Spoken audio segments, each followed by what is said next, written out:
Halo semua. Di video kali ini saya akan membuat tentang efek Danantara, Dana Anagata Nusantara ke pasar modal Indonesia. Nah, sebagaimana kita ketahui, Danantara itu sudah diresmikan pada tanggal 24 Februari yang lalu. Telah ditunjuk PIC-nya siapa, kemudian juga diketuai oleh Pak Prabowo langsung, kemudian ada Pak Jokowi dan Pak SBY turut duduk di Dewan Pengawas. Nah, Danantara ini kalau tidak salah, Dana ada kata Nusantara, berasal dari bahasa Sanskerta kalau nggak salah, yang artinya energi atau kekuatan untuk tanah air Indonesia. Nah, menurut kutipan merupakan konsolidasi daripada semua kekuatan BUMN di Indonesia. Nah, kira-kira efek ke pasar modal itu apa? Nah, di tahap awal ini, Danantara akan take over 7 BUMN utama. Jadi ada Bank Mandiri, Bank BRI, BNI, kemudian Telkom, Pertamina, PLN, dan Mint ID. Nah, ditambah akan dikonsolidasikan dengan salah satu sovereign wealth fund, SWF yang sudah ada, yaitu Indonesia Investment Authority, INA, gitu. Nah, jadi eh, sebelumnya 7 BUMN ini, kalau Bapak Ibu cek ke pemilikan sahamnya di RTI, pemegang sahamnya Negara Republik Indonesia. Nah, dengan dibentuknya Danantara ini, maka kepemilikan yang tadinya ditulis Negara Republik Indonesia menjadi Danantara seperti itu. Nah, jadi kayak ganti ganti ganti kepemilikan. Tapi sebetulnya masih pihak yang sama sih. Kalau dulu under Kementerian BUMN, sekarang menjadi under Danantara.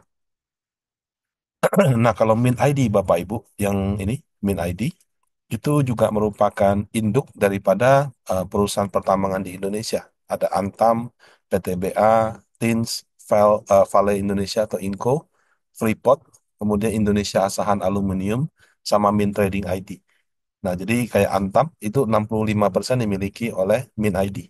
Ya, Bukit Asam, PTBA 65%, kemudian Freeport 51%. Nah, tapi Freeport ini bukan perusahaan TBK ya, Bapak Ibu. Ya, Inalum, Timah itu, kemudian Inco dan seterusnya. Jadi eh, sebelum ini sudah ada holding daripada perusahaan pertambangan. Nah, kemudian kalau kita telusurin lagi, Pegadaian, PNM, Dana Reksa Sekuritas, Dana Reksa Manajer Investasi, sekarang berubah nama jadi BRI Sekuritas sama BRI Asset Management, itu merupakan anak daripada Bank BRI. Nah, kemudian kalau kita mungkin pernah dengar Bank Syariah Indonesia, bank syariah terbesar di Indonesia itu merupakan kepemilikan oleh BRI, Bank Mandiri, dan BNI. Jadi kalau kita lihat itu benar-benar super holding. Nah, kalau Bank Syariah Indonesia itu merupakan hasil merger dari BNI Syariah, BRI Syariah, sama Mandiri Syariah. Karena kita dulu punya bank syariah tapi kecil-kecil. Nah, kemudian digabung jadi satu, jadi besar juga gitu. Nah, cuma kalau nggak salah BTN Syariah belum digabung ke situ. Ya, mungkin bisa menyusul atau bagaimana, saya kurang tahu sih.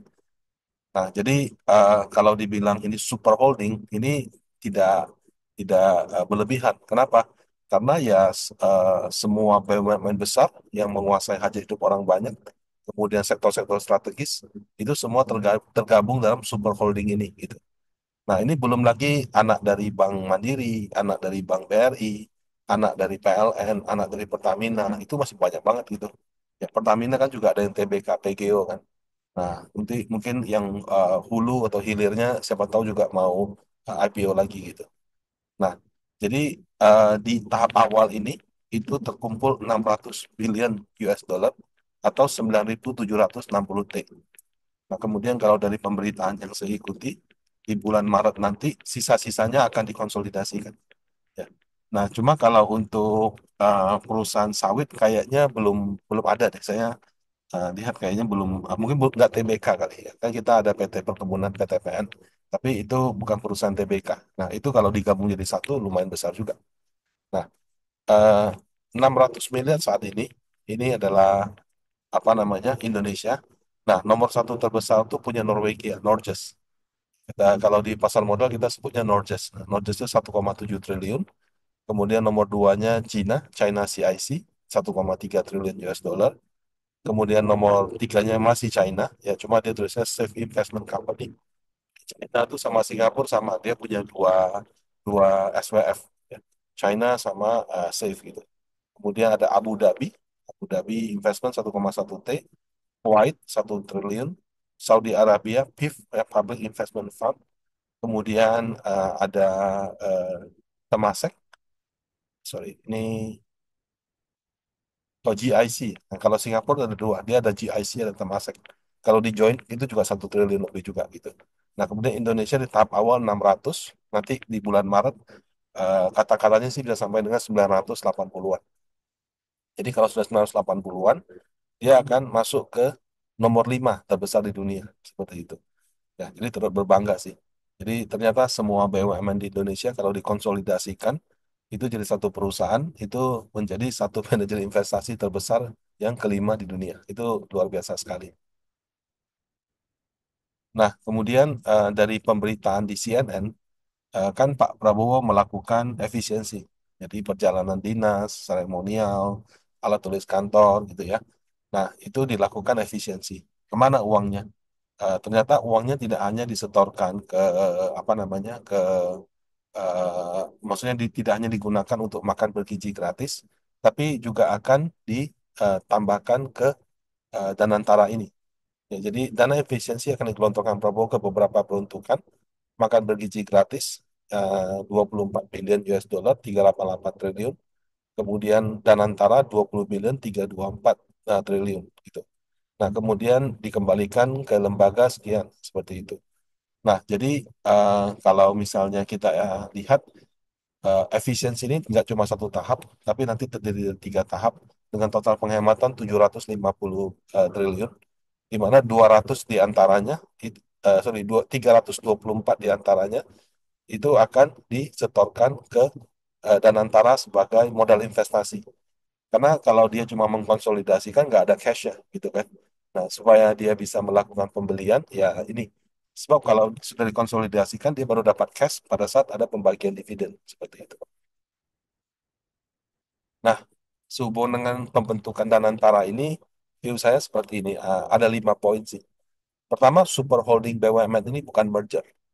Jadi kalau kemarin BNI Syariah, eh, Bank Mandiri Syariah, sama BRI Syariah, itu di merger, itu membentuk satu usaha baru, Bank Syariah Indonesia. Nah, Bank Syariah Indonesia ini dia ya seperti bank, memberikan kredit, kemudian menerima deposito, menjual produk asuransi, cuma mungkin yang syariah, kemudian memasarkan produk investasi dan segala macam. Nah, jadi ada satu bidang usaha baru dan kemudian dia tetap menjalankan bidang usahanya. Nah, kalau ini benar-benar holdings company, ya, kayak mungkin Saratoga gitu. Nah, Saratoga itu dia apa namanya juga merupakan holdings company. Jadi dia memiliki saham hingga persentase tertentu. Ada yang perusahaan TBK, ada yang perusahaan belum TBK. Nah, jadi kalau holdings company, Bapak Ibu, jangan bayangkan seperti satu bidang usaha baru yang rekrut orang, buka toko, buka buka ini di mana-mana. Saratoga itu di laporan keuangan 2023 dia punya total aset 57 triliun. Wah, itu luar biasa besar. Karena FI terbesar di Indonesia, kalau plus KPD mungkin sekitar 100 T. Eh, Kalau yang 50 T ke atas, mungkin sudah setara MI terbesar kelima atau keenam di Indonesia. Nah, karyawannya cuma 64. Sama juga Bapak Ibu. Di perusahaan manajer investasi, karyawannya juga tidak banyak. Itu kalau umumnya ya, itu kalau yang skalanya kecil mungkin sekitar 20 karyawan, mostly itu mungkin di 30 sampai 40. Nah, kalau kayak tempat kerja saya, panen aset karena ada tim sales langsung mungkin agak banyak sampai 170. Tapi umumnya kalau perusahaan manajer investasi, itu ya cuma eh, berapa puluh orang aja. Nah, INA ya, INA itu SWF yang dibentuk sebelum Danantara yang nanti dikonsolidasikan itu di laporan keuangan 2023 mengelola aset 160 triliun, karyawannya cuma 59 orang seperti itu. Nah, tapi eh, anak perusahaannya karyawannya banyak sekali. Nah, contoh misalnya kayak Bank BRI karyawannya 77 ribu orang, Bank Mandiri 38 ribu orang, Bank BRI 27 ribu orang. Ya, jadi dia punya unit bisnis Dia punya penciptaan lapangan kerja dan segala macam itu di benar-benar di anak usahanya. Ini bukan di super holding seperti itu. Nah, kemudian ada fleksibilitas. Nah, sebagai super holding BUMN, jadi namanya BUMN kan menjalankan kegiatan usaha. Ada pendapatan, ada biaya, dapat ada laba gitu kan. Nah, laba itu dibagikan, namanya dividen. Nah, total dividen BUMN dari 7 yang itu, kalau saya tidak salah, saya cek sekitar 82 triliun di tahun 2023. 2024 ini kan kita lihat pertumbuhan laba stagnan ya. Jadi mungkin ya sekitaran gitu juga 82, 83. Nah, kemudian kan pemerintah dia kan akan hemat 750 T di mana 324-nya itu akan disetorkan ke Danantara ini. Nah, 82 ini juga kayaknya nggak semuanya jadi dividen sih karena itu laba kalau nggak salah. Dividennya mungkin nggak sebesar itu. Nah, tapi ya anggap saja 82 T ini adalah total dividen maka eh, ditambah dengan 324 saldo kasnya si Danantara ini akan ada 400 triliun gitu. Nah, tentu kalau dulu kan BUMN dia bagi dividen langsung yang nikmati negara. Nah, sekarang kalau dia bagi dividen, yang ambil dividen itu Danantara. Baru Danantara itu tentukan dividen ini apakah semuanya disetorkan lagi kepada negara sebagai PBNP, pendapatan negara bukan pajak, atau uangnya diinvestasikan lagi seperti itu. Nah, kalau sebagai negara, Bapak Ibu, terus terang prosesnya agak ada politisnya. Karena masuk ke pendapatan negara, kalau keluar kan sebagai pengeluaran negara, belanja negara. Nah, kalau belanja negara, eh, tentu ada proses penganggarannya. Kemudian, kan belanja negara itu tidak semuanya produktif. Ada juga yang subsidi, ya, subsidi BBM, subsidi tarif listrik, bantuan sosial, gitu. Nah, tapi kalau sebagai BUMN lebih fleksibel, bisa aja dia investasikan ke semua produk yang sifatnya ke sektor yang sifatnya produktif yang menghasilkan. Nah, kemudian belanja negara itu juga ada proses DPR-nya. Jadi DPR-nya juga akan melakukan proses persetujuan gitu, pengeluarannya boleh apa tidak. Nah, kalau di Danantara ini ya ibaratnya ditentukan oleh Danantaranya. Oke, kita mau masuk ke sektor ini, sektor ini, sektor ini. Prosesnya itu akan lebih cepat tapi tetap profesional ya karena yang namanya perusahaan itu kan ada direksi komisaris. Kalau di sini kan ada direksi, dewan pengawas, dewan penasehat.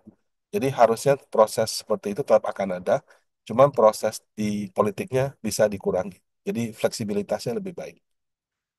Nah, kemudian di Undang-Undang BUMN itu ada namanya Business Judgment Rule atau BJR.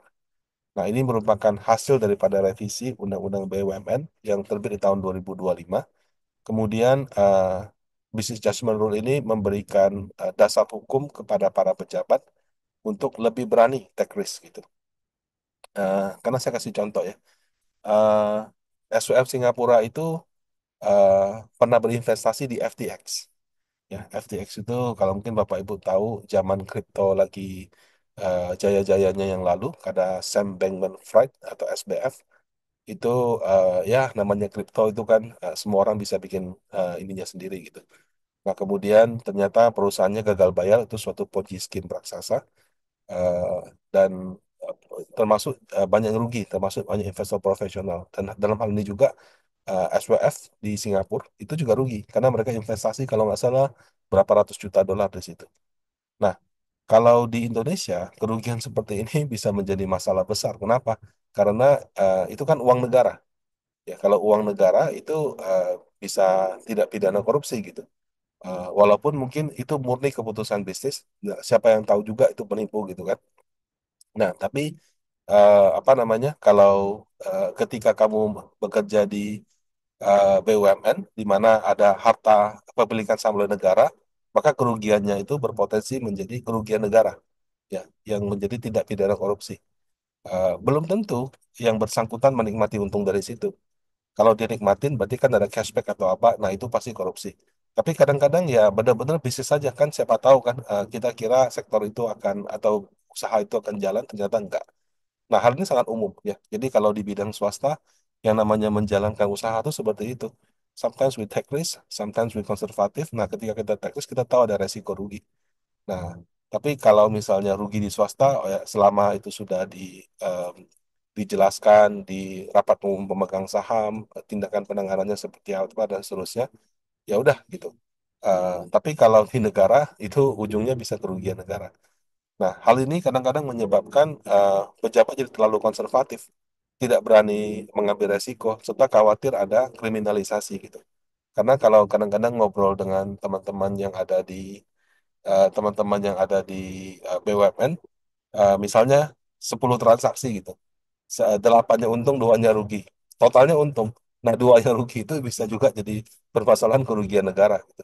Nah, jadi eh, menyebabkan bagus sih ya itu orangnya jadi hati-hati, tapi kadang-kadang terlalu hati-hati. Nah, sehingga eh, eh, yang dibutuhkan dalam bisnis itu kan keberanian mengambil resiko. Nah, itu menjadi sangat minim. Nah, dengan adanya business judgment rule, disebutkan apabila BUMN mengalami kerugian, eh, dengan catatan kebijakan yang diambil itu sudah benar secara tata kelola. Jadi prosedurnya sudah ada, proses persetujuannya apa semua sudah ada, tidak terjadi konflik of interest. Konflik of interest itu misalnya yang bersangkutan ternyata punya hubungan keluarga, punya hubungan kepemilikan, atau bahkan lebih parah dapat rebate, dapat kickback, baik oleh yang bersangkutan maupun oleh afiliasinya gitu.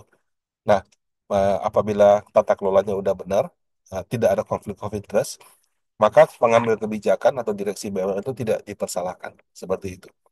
Ya, tapi bukan bukan berarti boleh sembarangan, tetap harus menjalankan tata kelola yang baik. Nah, itu sudah sama sih Bapak Ibu, kalau di swasta tuh cara kerjanya seperti itu. Nah, kemudian eksekusi gitu ya. Nah, dalam World Government Summit di Dubai, Prabowo menyampaikan Danantara ini akan invest di sumber daya alam dan proyek berkelanjutan. Sumber daya alamnya itu mungkin kayak proyek hilirisasi, kemudian apa namanya, eh, manufaktur teknologi tinggi dan sebagainya. Nah, jadi dilakukan sedemikian rupa sehingga membantu mencapai target pertumbuhan ekonomi 8%. Ya, memang menurut saya ini gebrakan sih, karena eh, menyisihkan uang sebanyak itu untuk dilakukan pembangunan itu tidak gampang. Nah, saya kira Prabowo melakukan langkah yang berani, di mana untuk bisa seperti ini dukungan politiknya harus kuat. Karena kalau enggak ya enggak cuma politiknya yang ribut, PNS juga sangat akan ribut besar kan, karena pemotongan anggaran itu kenanya kan ke semua orang gitu. Nah, yang jadi pertanyaan eksekusinya seberapa cepat? Kalau misalnya perjalanan dinas di-cut, seremonial di-cut, ATK di-cut, terus dialihkan ke makan bergizi gratis.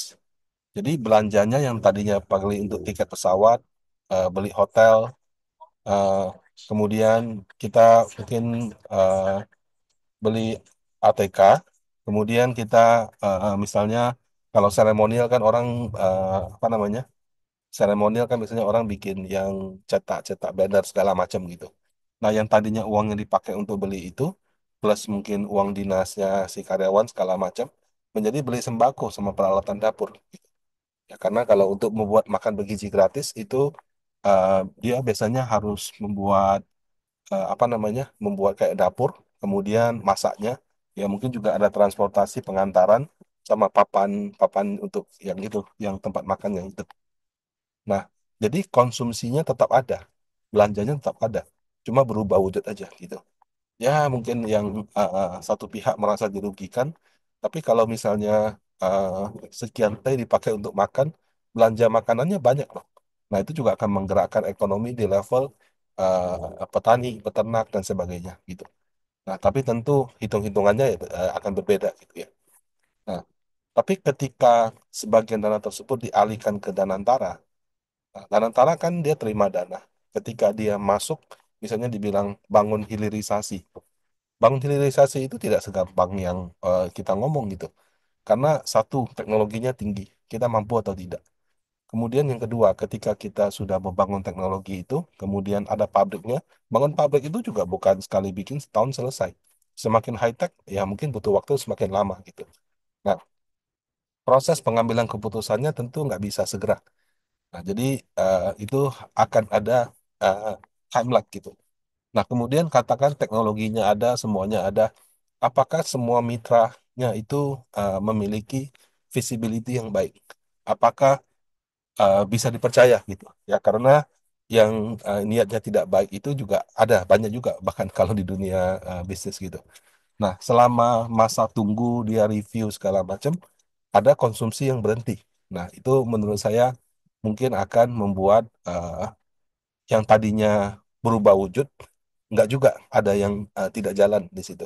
Nah, tentu ini merupakan suatu hal yang menyebabkan uh, pembentukan ini jadi kurang optimal seperti itu. Karena kecepatan melakukan eksekusi itu sangat penting. Nah, kemudian mitra dengan SWF lain. Nah, dalam dunia pasar modal, yang namanya SWF itu kita sebutnya ikan paus raksasa. Kalau orang kripto bilangnya whale, nah ini sudah giant whale gitu. Nah, yang namanya bank, sekuritas, aset manajemen global, semuanya berlomba-lomba agar bisa dapat mandat daripada SWF gitu.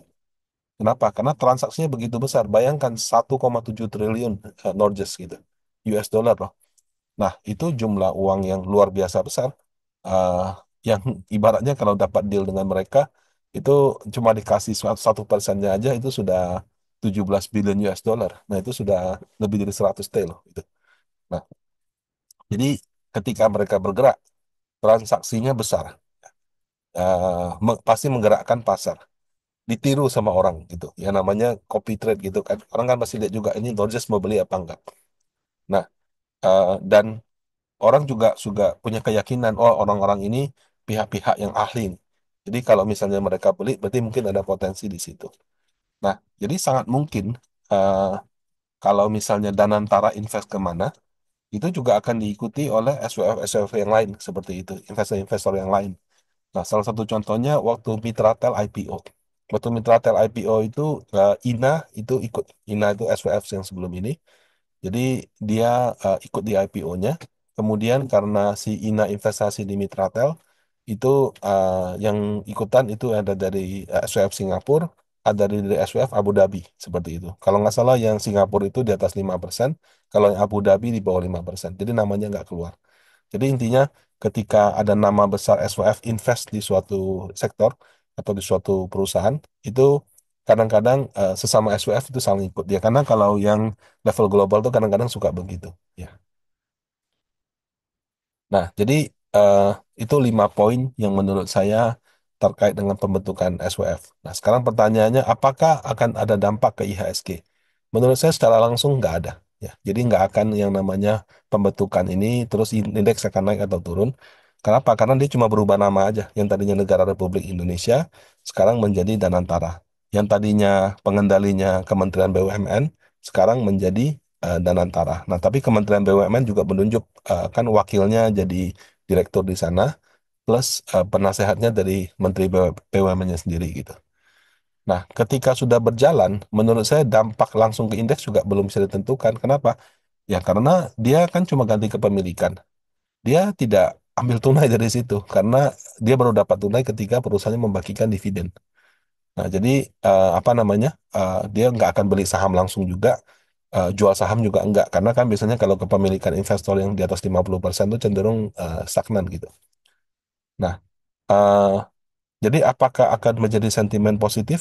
Kalau misalnya Danantara bilang, oke dia mau tambah lagi kepemilikan di Bank BRI karena harganya lagi turun, itu bisa jadi sentimen positif.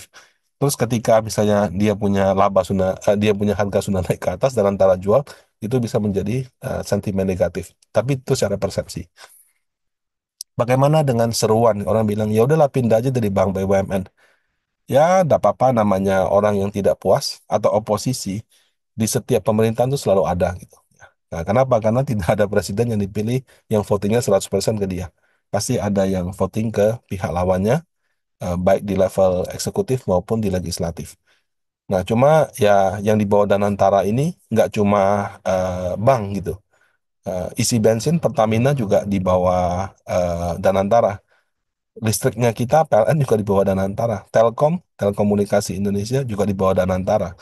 Semua barang yang kita pakai kalau ada logam-logamnya itu juga di bawah Danantara, Min ID gitu. Nah, apakah mau pindah semua gitu? Jadi itu ya kembali ke masing-masing orang gitu ya. Nah, Danantara ini jika dikelola dengan baik bisa menjadi badan berpengaruh di pasar modal. Bayangkan misalnya waktu indeks lagi turun-turun kayak sekarang gitu ya. Kemudian Danantara bilang oke, karena indeks sudah murah, mereka akan masuk ke saham Bank BUMN. Nah, itu belum tentu akan segera mengangkat pasar, tapi memberikan semacam keyakinan kepada market bahwa pemerintah peduli gitu. Nah, yang seperti ini dilakukan di China, Bapak Ibu. Waktu sahamnya lagi turun, pemerintah dia misalnya melakukan tindakan-tindakan untuk mengatasi market. Salah satunya dia bilang gitu, menginstruksikan kepada lembaga negara untuk melakukan buyback atau menambah saham-sahamnya seperti itu. Nah, itu biasanya bisa menjadi suatu sentimen positif.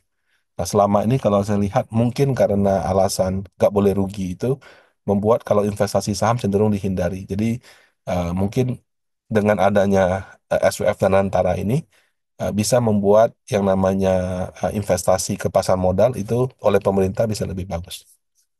Nah, demikian pandangan saya tentang Danantara. Semoga bermanfaat. Apabila ada pertanyaan bisa ke kolom chat atau sorry di kolom komentar ya. Terima kasih.